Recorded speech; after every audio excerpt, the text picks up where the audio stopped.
Hi, this is Mark Kenninger from Sound+Vision, and I am at CES 2023 with Jeff Marks of JVC, and we are here in front of the LX-NZ30. It's a brand new multimedia projector with some gaming functionality. We want to talk about what the idea behind this projector is and what can it do. So the interesting thing about this product, this is an upgrade to our current LX-NZ3, which has been a huge success for us in the multimedia room application area. This is a 3,300 lumen laser projector. Laser is going to last the end user about 20,000 hours of life expectancy. We've added some unique gaming functions to this product, which we didn't have in previous model. This offers 1080p 240 Hertz or 240 frames per second, as well as 4K 60p applications. We've added two HDMI 2.0 HDMI inputs. We've added USB-C input, as well as the DisplayPort 1.2A application. Included in that, in terms of inputs and control, we have RS-232. We also have IP control for those that want to use a automation system. So both from RS-232 to IP, we've added that IP input, as well as a 12-volt trigger to control any screens that would be used. Now, this projector is available both in black and white.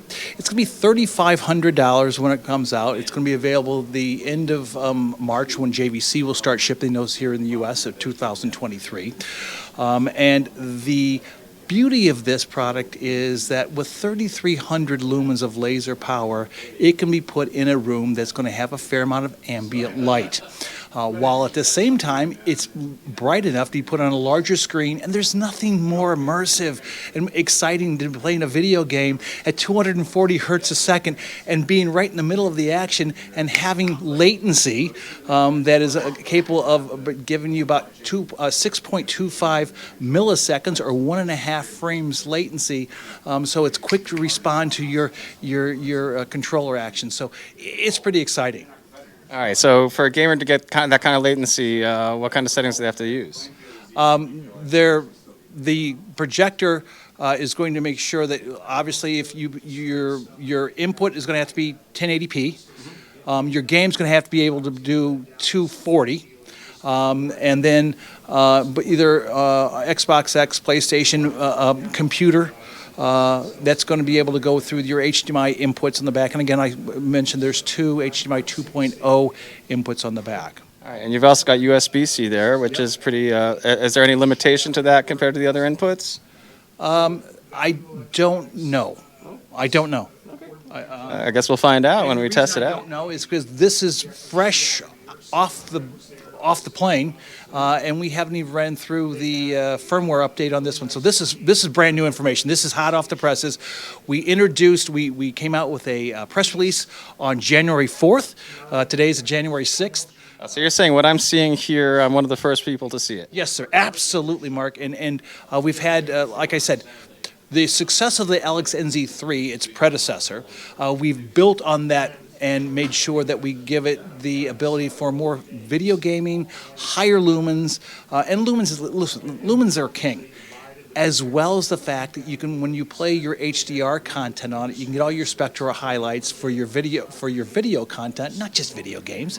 But again, this is for the family or the individual that wants to have the ability to play both video content, whether it's streaming or a video game.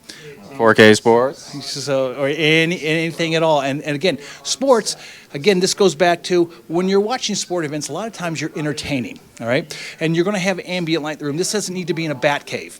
And this is a key element of making sure that you have high lumen output. Flexibility is another.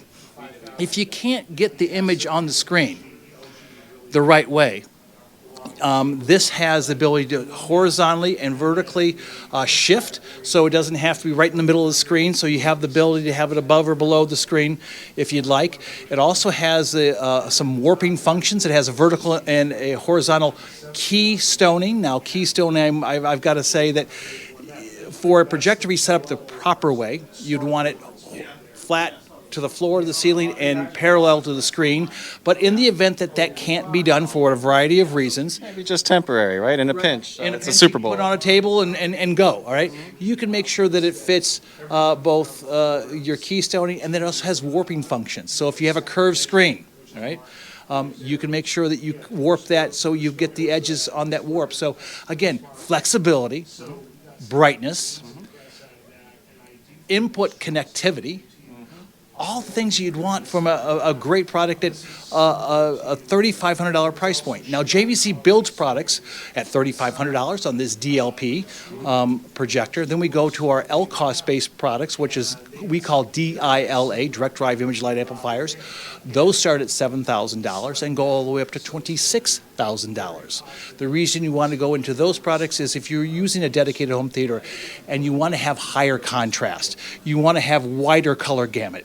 These are the reason why you go into those higher price points. But for the guy or gal that wants to use this in their home in a multi-purpose application, multimedia room application, higher ambient light conditions, this is the way to go, and it's available in black and white. Sure. You don't have to pay for super deep black levels if you're not going to be able to reproduce them. Right, in a non-dark environment. So again, cool product, great company, solution for a lot of folks. It's a win-win. Yeah, it sounds like a really exciting projector at a really nice price point, and I can't wait to check it out some more.